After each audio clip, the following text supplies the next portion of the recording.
Hello friend. आज के हमारा टॉपिक है एरे विथ फंक्शन। मतलब एरे को फंक्शन के थ्रू कैसे इम्प्लीमेंट किया जाता है, एरे को फंक्शन में कैसे भेज करके उसके बाद प्रोग्राम वहाँ पे बनाया जा सकता है, एरे को कैसे फंक्शन में भेजें। तो इस वीडियो को यदि आप पूरा देखते हैं तो आप ये समझ जाएंगे कि एरे को फंक्शन में कैसे भेजा जाता है और उसके बाद उसका प्रोग्राम कैसे बनाएं, एरे को फंक्शन में इम्प्लीमेंट कैसे किया जाता है, कैसे एरे को पास किया जाता है फंक्शन में। तो चलिए जानते हैं कि एरे को फंक्शन में कैसे भेजा जाता है। पास टॉपिक है हमारा define array with function in C language. C language में ये हम पढ़ेंगे। सी लैंग्वेज में आप पढ़िएगा, उसके बाद इसे आप किसी भी लैंग्वेज में इम्प्लीमेंट कर सकते हैं। Passing an array to a function means giving the array to a function so it can use or modify its element। इसका कहने का मतलब यह है कि यदि आप एरे को फंक्शन में भेजते हैं तो वहाँ पे आप जो कुछ भी करना चाहते हैं एरे के साथ वो आप कर सकते हैं। उसका वैल्यू चेंज कर सकते हैं, या जो भी प्रोग्राम आप सिंपल एक प्रोग्राम में लिख रहे थे, बना रहे थे, वो आप एरे को फंक्शन में भेज करके भी वहाँ पे आप कर सकते हैं। तो ये बहुत ही एक इम्पोर्टेंट टॉपिक है, बोले तो भी आई है ये टॉपिक। बहुत से लोग इसे इस तरीके ये टॉपिक से रिलेटेड जो क्वेश्चन रहता है उसे सॉल्व नहीं कर पाते हैं। क्योंकि एरे को फंक्शन में भेजना जानते ही नहीं है। तो इस वीडियो में हम लोग पूरा सीख जाएंगे। तो अब इसका हम लोग सिंटेक्स देखते हैं कि इसका सिंटेक्स क्या होता है और क्या क्या स्टेप्स जो है सो वो ज़रूरी है। यही 3 स्टेप हैं जो आपको प्रोग्राम में लिखना होगा और करना होगा। तो आप ये जो है सो स्टेप फॉलो करते हैं तो एरे को फंक्शन में भेज सकते हैं और वहाँ पे प्रोग्राम लिख सकते हैं। फर्स्ट जो है सो फंक्शन डिक्लेरेशन है। फंक्शन को जो है सो डिक्लेयर करना होगा, जो भी फंक्शन को आप बना रहे हैं और उसमें क्या क्या भेज रहे हैं फंक्शन में उसे आपको डिक्लेयर करना रहेगा। ये फर्स्ट स्टेप है। उसके बाद सेकेंड स्टेप फंक्शन कॉल। जो भी फंक्शन को आप नाम दिए हैं उस नाम से आपको कॉल करना होगा और उस फंक्शन में आप क्या क्या भेज रहे हैं उसे लिखना होगा। जैसे मैंने डिस्प्ले नाम के फंक्शन बनाया तो डिस्प्ले को कॉल करना होगा मेन प्रोग्राम से, और जो जो आप पैरामीटर्स या जो कुछ भी चीज़ आप भेज रहे हैं फंक्शन में उसे यहाँ पे लिखना होगा। थर्ड स्टेप है फंक्शन डेफिनेशन। फंक्शन को डिफाइन करना होगा। डिफाइन करना है उसके नाम के अनुसार, जो भी आप नाम रखे हैं वो नाम आप से आपको डिफाइन करना है, और जो पैरामीटर्स या एरे आप यहाँ से भेज रहे हैं उसे यहाँ पे रिसीव करना होगा। जैसे यहाँ पे एक एरे भेज रहे हैं और एरे का साइज भेज रहे हैं, तो देखिए यहाँ पे फंक्शन में एरे को रिसीव किया जा रहा है और साइज को भी रिसीव किया जा रहा है, और जिस डाटा टाइप का वो रहेगा उसी डाटा टाइप के साथ आपको यहाँ पे रिसीव करना होगा। उसके बाद कोड लिखेंगे फंक्शन में और उसके बाद ये फंक्शन पूरा कंप्लीट होगा। तो ये तीनों स्टेप को फुलफिल करते हुए एक एग्जाम्पल बनाते हैं और एग्जाम्पल में हम लोग समझते हैं कि पूरा वर्क कैसे होता है। ये मेरा प्रोग्राम है। इस प्रोग्राम को ड्राई रन करके समझने के बाद इसे हम लोग सिस्टम पे रन करके देखेंगे कि प्रोग्राम ये सही है या नहीं, सही से वर्क कर रहा है या नहीं। तो किसी भी प्रोग्राम को, कितना भी बड़ा प्रोग्राम हो, उसे ड्राई रन करना है, समझना है, तो बस आप ये एक स्टेप जो मैं बताने जा रहा हूँ इसे आप फुलफिल करेंगे तो आप इजी वे में किसी भी प्रोग्राम को समझ सकते हैं, ड्राई रन करके देख सकते हैं। तो क्या है, सबसे पहले आप हेडर फाइल देखिए कि किस लैंग्वेज का हेडर फाइल है। सी का ये हेडर फाइल है तो ये आपको समझ में आ जाएगा कि ये सी लैंग्वेज का प्रोग्राम है। उसके बाद हेडर फाइल के बाद सीधे आप कहाँ पे जाइए, मेन पे जाइए। मेन पे जाने के बाद यहाँ से आप प्रोग्राम में अंदर आइए और देखिए, समझिए। उसके बाद ही जहाँ से जिस फंक्शन को कॉल किया जा रहा हो वहाँ पे जाइए। यही स्टेप होता है किसी भी प्रोग्राम को ड्राई रन करके समझने के लिए। तो प्रोग्राम क्या कर रहा है, सबसे पहले हम लोग हेडर फाइल देखते हैं हैश इंक्लूड stdio.h। उसके बाद मेन के पास आएंगे इंट मेन। मेन से प्रोग्राम के अंदर में जाएंगे, यहाँ पे हम लोग को क्या मिल रहा है, एक एरे मिल रहा है जिसमें 10 20 30 40 50 जो है सो डाटा स्टोर किया गया है। 5 तो डाटा स्टोर किया गया है। एरे का नाम है ARR और उसका डाटा टाइप है इंटीजर। फिर क्या मिला हमें, एक साइज नाम का वेरिएबल मिला और साइज का वैल्यू कितना है, 5 वैल्यू है। उसके बाद हमें एक यहाँ पे फंक्शन को कॉलिंग करते हुए दिखाई दे रहा है, डिस्प्ले ARR और साइज। इस डिस्प्ले नाम का एक फंक्शन है जिसे यहाँ से कॉल किया जा रहा है और इसमें इस एरे को भेजा जा रहा है और इस साइज को भेजा जा रहा है। तो ये डिस्प्ले नाम का फंक्शन जहाँ पे है वहाँ पे अब हम जाएंगे और देखेंगे कि क्या हो रहा है उस फंक्शन में। तो ये रहा हमारा डिस्प्ले नाम का फंक्शन। यहाँ पे हम आएंगे वॉइड डिस्प्ले, यहाँ पे एरे को रिसीव किया गया और साइज को भी रिसीव किया गया। जो एरे हम यहाँ से पास कर रहे थे यही एरे जो है सो यहाँ पे आया है और साइज भी। जितना यहाँ पे साइज का ये वैल्यू है उतना ही वैल्यू यहाँ पे इसका रहेगा। जब हम इस फंक्शन के अंदर की ओर जाते हैं तो क्या मिला हमें, इंट आई एक वेरिएबल मिला। उसके बाद यहाँ से एक लूप चल रहा है, for loop. I equal to 0, i का वैल्यू कितना इनिशलाइज किया गया है 0। उसके बाद आई लेस देन साइज, ये चेक कर रहा है कि क्या आई जो है सो साइज से छोटा है। तो आई का वैल्यू कितना है 0 और साइज का वैल्यू कितना है 5। तो चेक कीजिए 0 लेस देन 5, क्या ये स्टेटमेंट ट्रू हो रहा है, ये कंडीशन ट्रू हो रहा है। तो हाँ ट्रू हो रहा है, 0 जो है सो 5 से छोटा है। उसके बाद ये आएगा इस फंक्शन के अंदर और बाद में क्या होगा, आई का एक वैल्यू बढ़ जाएगा। तो इसमें अंदर में क्या मिल रहा है, प्रिंटफ फंक्शन मिल रहा है, प्रिंट करने वाला %d ARR आई का वैल्यू कितना है अभी 0। आई का वैल्यू कितना है 0। तो ARR जो है सो प्रिंट कर दो। ARR का वैल्यू 0 का वैल्यू कितना है 10। ये डाटा को कैसे स्टोर किया है, इस तरीके से ARR 0 ARR 1 इसी तरीके से 5 तक। तो 10 20 30 40 और 50 इस तरीके से डाटा को स्टोर किया गया है। तो आई का वैल्यू अभी कितना है 0। तो ARR 0 को प्रिंट कर दो। ARR 0 बोलें तो 10, तो आउटपुट क्या देगा 10 को प्रिंट कर देगा। उसके बाद क्या होगा, आई का एक वैल्यू इंक्रीज हो जाएगा। इंक्रीज होने के बाद फिर से आएगा यहाँ पे कंडीशन पे, ये चेक करेगा कि क्या आई लेस देन साइज, आई का वैल्यू जो है सो साइज से छोटा है। तो आई का वैल्यू इस टाइम कितना हो गया 1। तो 1 तो छोटा है ही 5 से, कंडीशन ट्रू हो गया। आया अंदर लूप के, फिर करा कि प्रिंटे %d ARR आई का वैल्यू 1 है। 1 ARR 1 में जो वैल्यू है उसे प्रिंट कर दो। तो कितना है 20। तो क्या करेगा 20 को प्रिंट कर देगा। उसके बाद फिर 3 होगा तो फिर 2 होगा तो 30 को प्रिंट करेगा। उसके बाद 3 होगा 40 को प्रिंट कर देगा। उसके बाद जैसे ही इसका वैल्यू 4 होगा, सॉरी ये 4 तक स्टोर करेगा, क्योंकि 0 से स्टार्ट हो रहा है। तो जैसे ही 4 होगा तो फिर 50 को प्रिंट करेगा। 4 के बाद आई का वैल्यू हो जाएगा 5।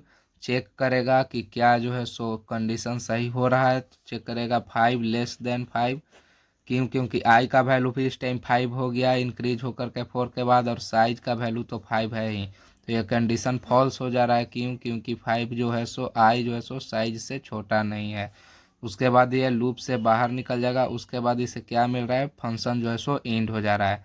तो आउटपुट ये प्रिंट कर देगा क्या 10 20 30 40 50।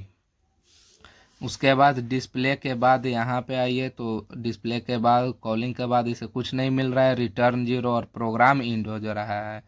इस तरीके से जो है सो किसी भी एरे को फंक्शन के थ्रू इम्प्लीमेंट किया जाता है, फंक्शन के थ्रू बाहर भेजा जाता है। और जो भी एरे यहाँ से हम भेजे वही सेम एरे जो है सो यहाँ पे आया है। जो भी चेंजिंग, अगर कुछ हम यहाँ पे चेंज कर दें एरे में तो ये एरे हमेशा के लिए यहाँ पे चेंज करेंगे, तो यहाँ पे भी इसमें चेंज हो जाएगा। यदि इसका वैल्यू ARR 0 का वैल्यू यहाँ पे चेंज कर दे तो यहाँ पे भी इसका वैल्यू चेंज हो जाएगा।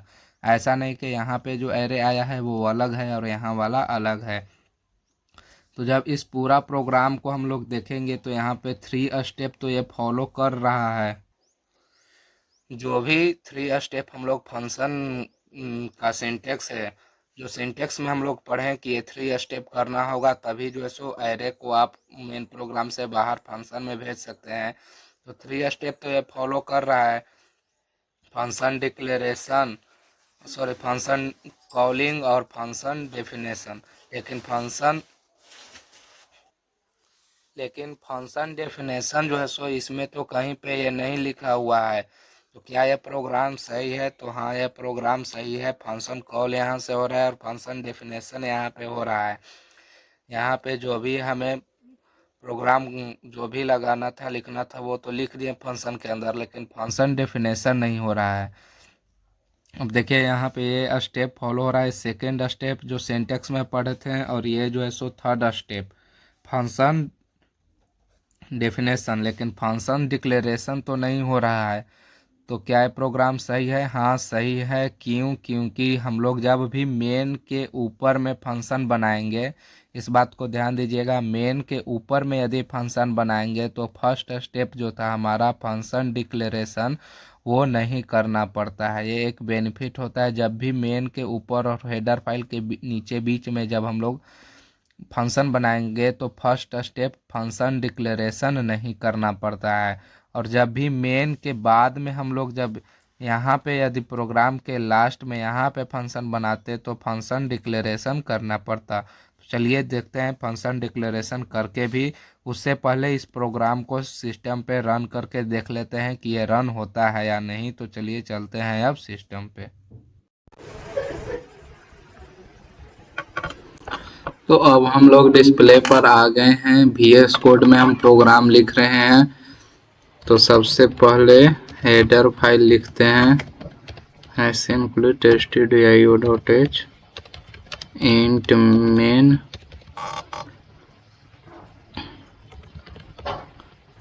और अपना फंक्शन बना लेते हैं void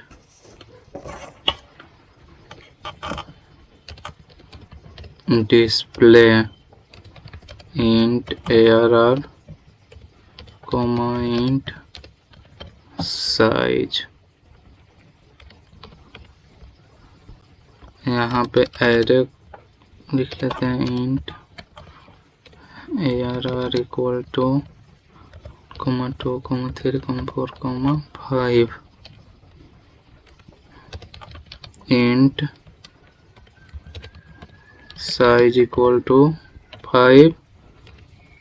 उसके बाद फंक्शन को कॉल कर लेते हैं, डिस्प्ले एरे भेज देते हैं उसमें और साइज। ये हो गया। अब यहाँ पे प्रिंट कर देते हैं int i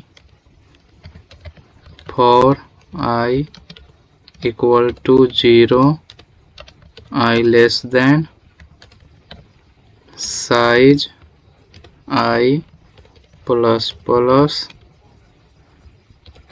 printf %d arri। तो पूरा प्रोग्राम लिख लिए हैं। अब इसे रन करके देखते हैं कि सही है या नहीं। तो देखिए रन करने के बाद जो भी डाटा हमने एरे में स्टोर किया था वो यहाँ पे प्रिंट कर दिया। इस बार कुछ अलग करके देखते हैं। 10, 20, 30, 40, 50। फिर से रन करते हैं तो देखिए फिर से अपना सही डाटा ये दे दिया, यानी प्रोग्राम जो है सो सही है। तो हमारा प्रोग्राम बिल्कुल सही तरीके से रन हो गया। अब हमारा सेकेंड एग्जाम्पल है जिसमें हम लोग तीनों स्टेप जो पढ़े थे सिंटेक्स में उसे करके देखते हैं कि कैसे प्रोग्राम लिखा जाता है। फर्स्ट फंक्शन डिक्लेरेशन जो कि ये फॉलो कर रहा है फर्स्ट स्टेप को।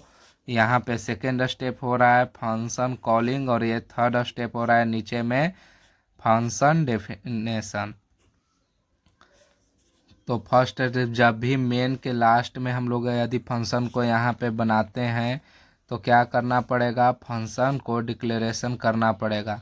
तो एक डिस्प्ले नाम का हम लोग फंक्शन बनाएंगे, तो डिस्प्ले नाम का फंक्शन को यहाँ पे डिक्लेयर कर दिए वॉइड डिस्प्ले, और उसमें हम लोग एरे भेजने वाले हैं और साइज भेजने वाले हैं। तो एरे और साइज यहाँ पे लिख दिए हैं और उसका डाटा टाइप के साथ में।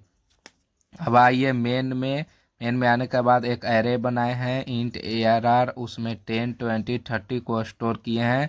किस तरीके से स्टोर करेगा, ऐसा ARR 0, ARR 1, ARR 2, 10, 20, 30, इस तरीके से ये स्टोर कर लिया है वैल्यू को 10, 20, 30 को। और एक और वेरिएबल बना है साइज, उसका वैल्यू है 3। यहाँ से उसे पास कर दिए हैं डिस्प्ले नाम के फंक्शन में एरे को और साइज को। उसके बाद रिटर्न 0 प्रोग्राम इंड हो रहा है। तो जैसे ही यहाँ पे आएगा तो डिस्प्ले फंक्शन को कॉल करेगा, तो कहाँ पे आएगा, इस फंक्शन में आएगा। इस फंक्शन में क्या लिखा हुआ है इसे अब हम लोग देखते हैं। तो यहाँ पे इस फंक्शन में आया तो यहाँ पे रिसीव किया इस एरे को और इस साइज को। जो एरे यहाँ पे है वही एरे वहाँ पे यहाँ पे भी आएगा। जो वैल्यू यहाँ पे है इस एरे में भी वो वैल्यू रहेगा ही रहेगा। यहाँ पे भी क्या हो रहा है, एरे को प्रिंट किया जा रहा है। उसी तरीके से लूप चलेगा। साइज जब तक उसका लेस देन रहेगा, आई का वैल्यू जब तक साइज से लेस देन रहेगा तब तक ये प्रिंटफ करता रहेगा डाटा को। तो क्या प्रिंट करेगा, फर्स्ट टाइम में 10, उसके बाद 20, उसके बाद 30, उसके बाद आई का वैल्यू 3 हो जाएगा और साइज तो 3 है ही। तो जैसे ही 3 लेस देन 3 कंडीशन होगा तो ये फॉल्स हो जाएगा और उसके बाद ये लूप से बाहर आ जाएगा। फिर से आएगा यहाँ पे, उसके बाद इसे मिला रिटर्न 0, प्रोग्राम इंड हो जाएगा। इस प्रोग्राम का दिखाने का मेन मकसद यही था कि देखिए 3 स्टेप जो है सो फॉलो करके इस तरीके के प्रोग्राम लिखा जाता है। जब भी मेन के लास्ट में, यदि प्रोग्राम के लास्ट में जो है सो फंक्शन बनाए तो फंक्शन डिक्लेरेशन करना बहुत ज़रूरी है। नहीं कीजिएगा तो एरर आएगा। तो इस प्रोग्राम को भी अब हम लोग सिस्टम पे रन करके देखते हैं।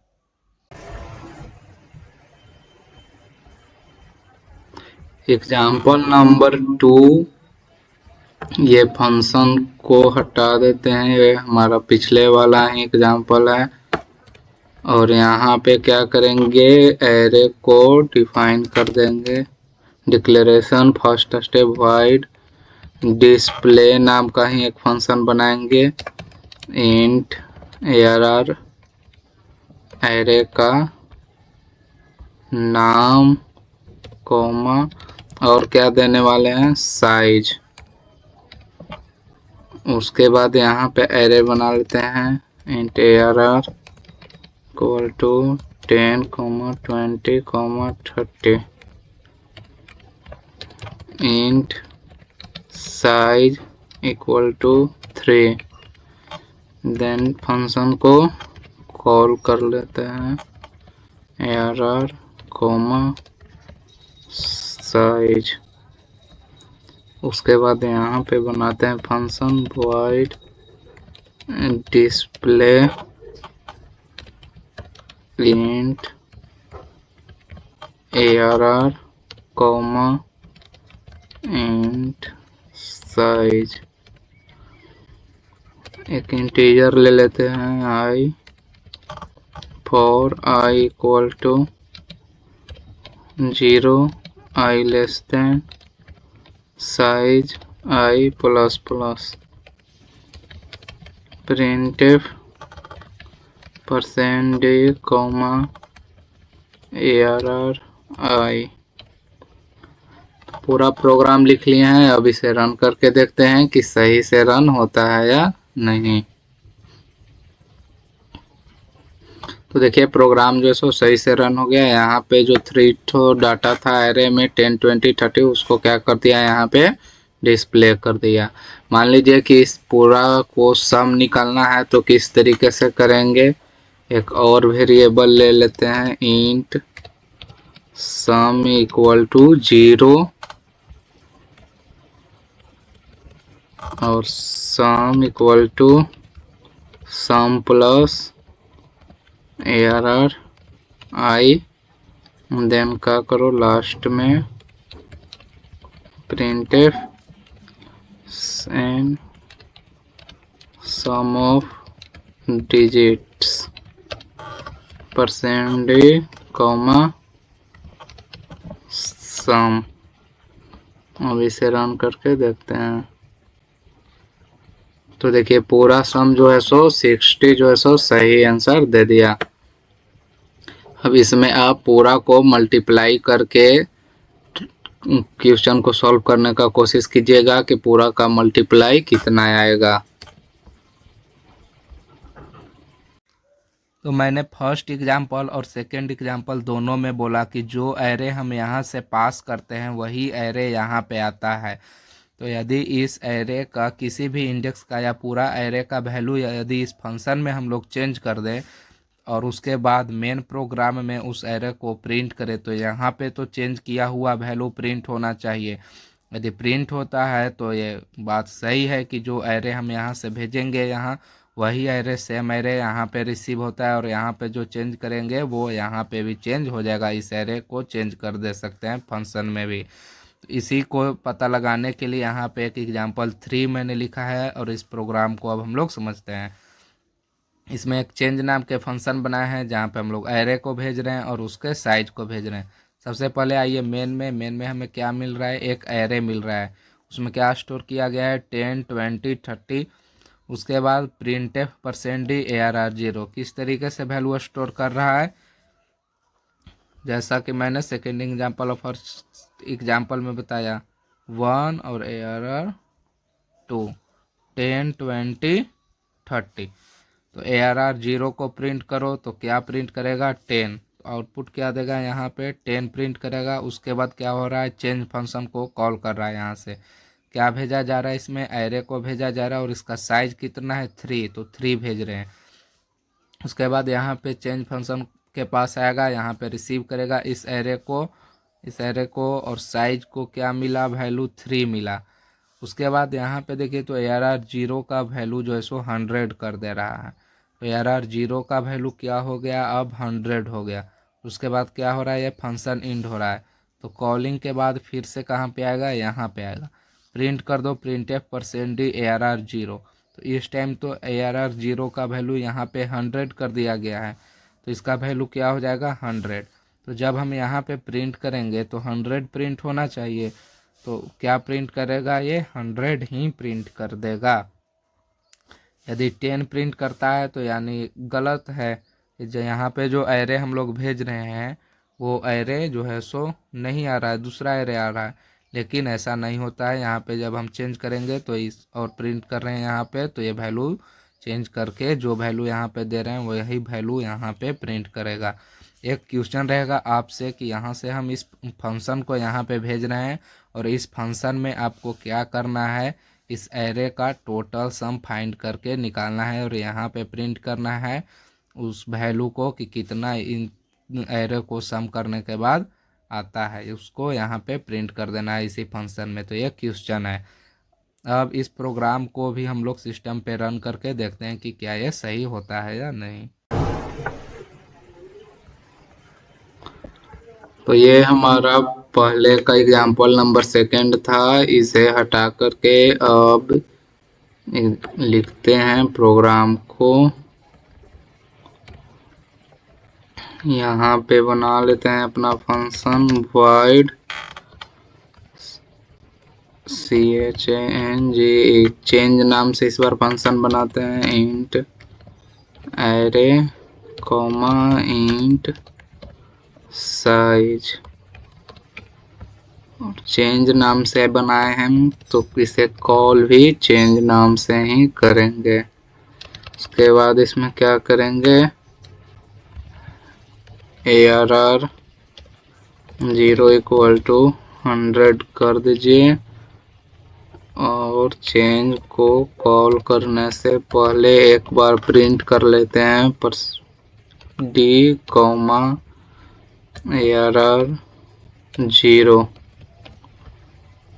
देन इसी चीज को फंक्शन को कॉल करने के बाद में भी अब इसे रन करके देखते हैं। आउटपुट जो है सो सही दे रहा है, बस सेम लाइन में दे रहा है, तो एक स्लैश एन डाल देते हैं। अब देखिएगा आउटपुट जो है सो एकदम सही से है। देखिए फर्स्ट में ARR 0 का जब हम वैल्यू यहाँ का प्रिंट करा रहे हैं तो यहाँ पे क्या आ रहा है, 10 दे रहा है। उसके बाद जब उसी ARR 0 का वैल्यू प्रिंट करा रहे हैं फंक्शन को कॉल करने के बाद, तो क्या कर रहा है, 100 जो है सो आउटपुट दे रहा है। यानी कि फंक्शन में भी हम एरे का वैल्यू को चेंज कर सकते हैं। अब आप क्या कीजिएगा कि पूरा एरे का साइज चेंज कर और यहाँ पे प्रिंट करके देखिएगा। ये क्वेश्चन है, आप लोग सॉल्व कीजिएगा इसे ज़रूर। तो ये एग्जाम्पल पिछले वाला डिलीट करते हैं प्रोग्राम कोड को। उसके बाद यहाँ पे अपना एरे बना, मैट्रिक्स डबल एरे बना लेते हैं, इंट i कॉमा j। उसके बाद i कॉमा j तो इसमें ज़रूरी नहीं है, इंट ARR 2 और 3, 2 रो 3 कॉलम का मैट्रिक्स बना रहे हैं, एरे 2D एरे बना रहे हैं। 1, 2, 3, 4, 5, 6 ये बना लिया। उसके बाद फंक्शन को कॉल करते हैं, डिस्प्ले ARR 2, 3 साइज ऑफ रो और साइज ऑफ कॉलम। यहाँ पे फंक्शन बना लेते हैं, void डिस्प्ले इंट एरे का नाम और कॉलम जो है सो लिखना ज़रूरी है। उसके बाद int row comma int LU, ये शॉर्टकट नाम ही रखते हैं कॉलम का। यहाँ पे याद रखिएगा कि रो इसमें नहीं लिखिएगा तो चलेगा, लेकिन यहाँ पे कॉलम का साइज जो है सो लिखना ही पड़ेगा। यहाँ पे 2 वेरिएबल लेते हैं प्रिंट करने के लिए। उसके बाद लूप चलाते हैं, for i = 0, i less than row, उसके बाद i ++ करो, फिर for j = 0, j less than column, उसके बाद j को भी ++ कर दो। उसके बाद printf %d comma ARR i और j। देन क्या करो, उसके बाद न्यू लाइन दे देते हैं, उसके लिए /n। हमारा प्रोग्राम लिखकर रेडी हो गया है। अब इसे हम रन करके देखते हैं। तो देखिए आउटपुट जो है सो एकदम सही से आ रहा है, 1 2 3 4 5 6 2 रो और 3 कॉलम, यानी प्रोग्राम जो है सो सही है। तो इसी तरीके से 2D मैट्रिक्स को भी फंक्शन में पास किया जाता है। तो वीडियो अच्छा लगा हो तो लाइक कीजिएगा, चैनल को भी सब्सक्राइब कर दीजिए, और इसी तरीके से कंप्लीट सी लैंग्वेज पढ़ने के लिए चैनल पे जाएं, उसमें प्लेलिस्ट बना हुआ है सी लैंग्वेज का, वहां से पूरा सी लैंग्वेज पढ़ सकते हैं। मिलते हैं नेक्स्ट टॉपिक में।